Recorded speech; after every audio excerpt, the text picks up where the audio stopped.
After watching Classroom of the Elite Seasons 1 and 2, now in a complete binge after Season 2 is finally ended with the last anime season, I've been thinking about one thing. Why the hell are there so many goddamn Ayanokoji simps? And the answer is pretty obvious for those of you who are wondering the title of this video. Why do we love Ayanokoji? I'll make the very beginning intro of this video pretty short, that being the main difference between the manga and anime of Ayanokoji, and the reason his fans love him in two separate ways. The manga fans of Ayanokoji and the anime fans.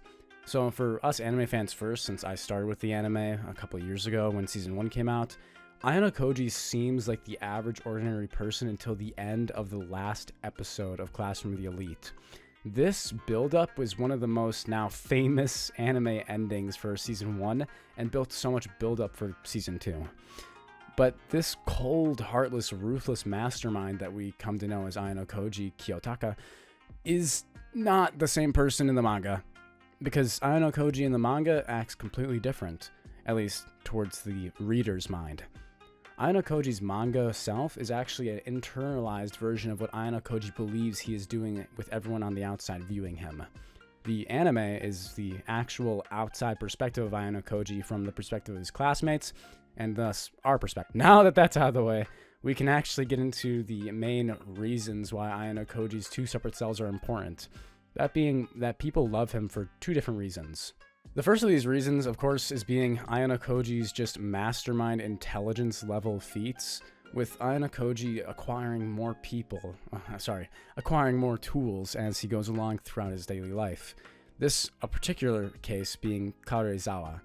Karezawa is one of the most important tools that Ayanokoji acquires within Season 2, and in Season 1 of the anime, she had many of her key moments cut out from the manga. For example, one of them being the pool episodes, if you guys remember that, when Horikita was the one to basically proclaim to the other classes that Class 1D will be taking Class A. Oh, I'm so cool. And then she doesn't even jump. That was pretty weird. I thought it was pretty weird. Did anyone else expect her to jump off that thing? Never mind. But anyway, that was supposed to have been Kaorizawa instead. She was supposed to be the one to resolve the issue with the boys trying to sneak cameras into the girls' locker rooms since they have cell phones and have never heard of the internet for some reason. And yes, no, I do know that they're cut off from the rest of the world. I was just making a joke for those of you fucking Ayanokoji simps who have to say that the manga is perfect in every single way, which I have my own thoughts about that, but it's fine. Anyway, back to the actual plot of Classroom of the Elite. Ayanokoji's masterful manipulation strategies as this puppeteer master from the White Room is something that causes a lot of intrigue for his character. So, for example, I love how he just is so ruthless. One of those things that he does in Season 1 is where he lets Horikita get sicker and sicker until she's basically she gets beaten up in the rain by the blue-haired girl and just falls to the ground. That was awesome. Because at first, like I said in Season 1 of the anime when I was first watching this scene, we didn't know that Ayanokoji was actually a mastermind who planned Horikita getting sick and planned to take the position of leader for himself from her with her being sick. And by doing so, trick all the other classes into losing points and absolutely achieve an overwhelming victory in the special test. That was insane. And just knowing all the pieces of the puzzle afterwards, it is such a satisfying feeling, which is one of the best things about Ayanokoji's plays, is it gives you this really satisfying feeling when the other classes get overshown. Especially when Ryuen gets so frustrated about the mastermind of Class D. It is, it's chef's kiss. It's perfect. Essentially, Ayanokoji's big brain moments where everyone else gets screwed over are just crack. I'm just addicted. I'm scratching my neck waiting for more Ayanokoji badass scenes. So whenever it happens, it's just yes! Yes! I'm gonna stop doing what Kaorizawa wants to do, sucking him off, and we're gonna switch over to the side of the Classroom of the Elite community that I absolutely fucking despise, which is the type of people. Alright, let me start this. Let me preface this with, have you guys ever gone onto any versus videos? Like, it goes on to something like Goku versus Saitama. And you see, like, the Goku fans in the comments saying, Goku wins every universe. He no-gives all of your favorite anime. Yeah, like those 6-year-olds. Yeah, those kids exist in the classroom of the elite fandom. And they are sometimes even worse. Like someone will be having a discussion on intelligence in anime in some random Death Note comment section. Like, I'll just be watching something like an analysis on L from Death Note, and I'll look in the comments, and it's all nice, and everyone's friendly. And then I get to the one comment where the guy says, wow, L is like the smartest guy in all of anime. And I can smell it. I can smell the dirty classroom of the elite fan who's about to, like, sink their teeth into this comment. They're about to go into that reply section and start ripping apart this guy. So I'll open the reply section, and I'll see someone with a stupid Ayanokoji manga art profile pic. Colorized, by the way. Colorized. With, like, the golden eyes looking all badass. And the name is Ayanokoji's slave number 675 or something. And this guy then says, Ayanokoji would turn L into a puppet with his hand up his ass. And I just sit here and I'm like, God damn it! No! Why? Why? Why do you do this? Guys, oh my God. I refuse to believe people are like, you guys know, like, the big buff dudes who there's like fight discussions in real life with like MMA fighters, like, let's just say like Hulk Hogan and fucking Muhammad Ali for the sake of the argument. Anyway, people will like compare them in a ring fighting and like compare their styles and stuff. And like they will genuinely like analyze things. And then you'll just have these, like, and then that's all fine and good. Like, I get the fight power scaling and stuff, and you have, like, real-life power scalers on actual fights. And then there's these fuckers who go into comment sections and are like, my fake guy's smarter than your fake guy.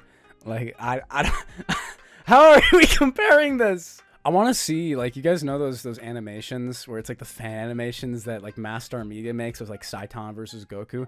I want to fucking see one where it's an SAT room and it's L and Ayanokoji sitting there and they're just looking at each other, like, and it just gets all intense with the music, and then we just zoom out and it's a full camera. You just hear the fucking pencil scratch on the tables, like, aggressively.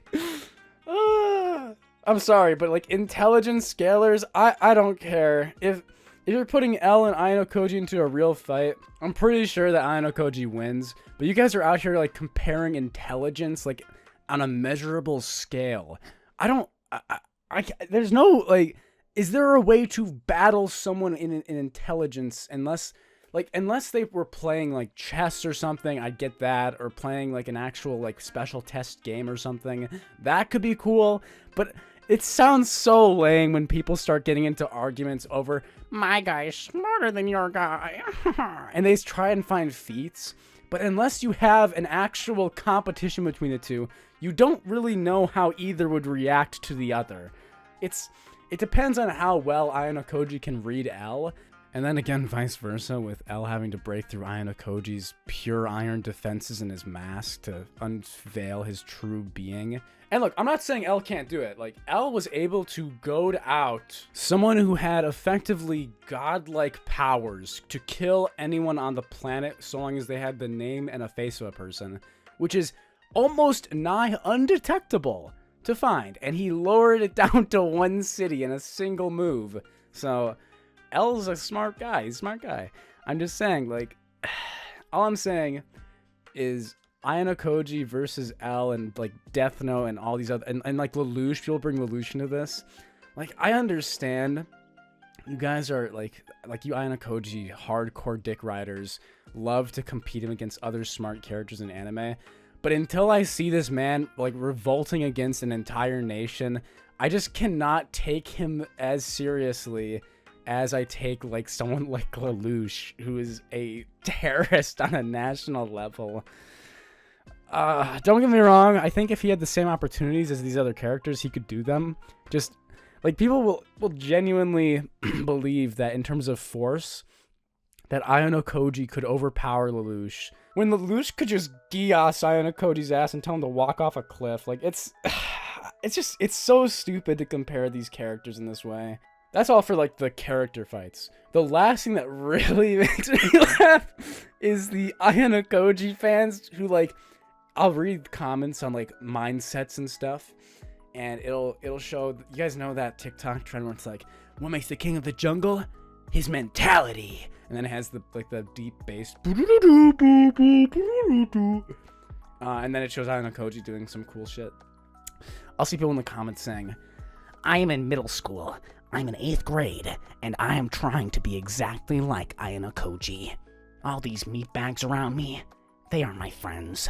They're tools for me to use, so I can raise myself in society. And I'll be sitting here reading this shit, and people will be in the comments congratulating them. It's so funny. It's ridiculous. Like, you guys know what chunibios are? It's like the kids in middle school who wear, like, capes and shit. And the elf ears, and they'll bring all their witchy shit, and they'll, like, cast spells and hiss at you in the hallway. These are those kids now. From, like, this is like a new type of chunibyo, the Ayanokoji, the person who believes that they are a trained master martial artist psychopath in society. I'm just gonna wake up one of these days. I'm gonna wake up, open my eyes. There's just a big bright light staring at me. I look up. It's all these kids with their hair dyed red, and they have the puppet mask on, and they're like, "Hello, that one, weeb.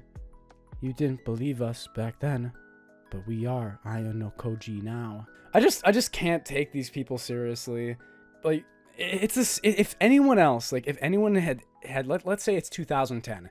In 2010, if you were a fan of an anime character, like, let's say Sailor Moon or something, like, let's say you're a girl in this case, and I know that's rare in the anime community, so kind of a poor example. But anyway, continuing. Let's just say you're a fan of Sailor Moon and you believe that you are a sailor. People would not be encouraging that. Like, I'm not saying to bully people. I'm just saying, like, maybe our society's gone a little too soft. I don't know. Maybe we do need an Ayanokoji to come in and reform society. This is just some absolutely fatherless behavior. Anyway, that's about it. I hope you guys had fun with that.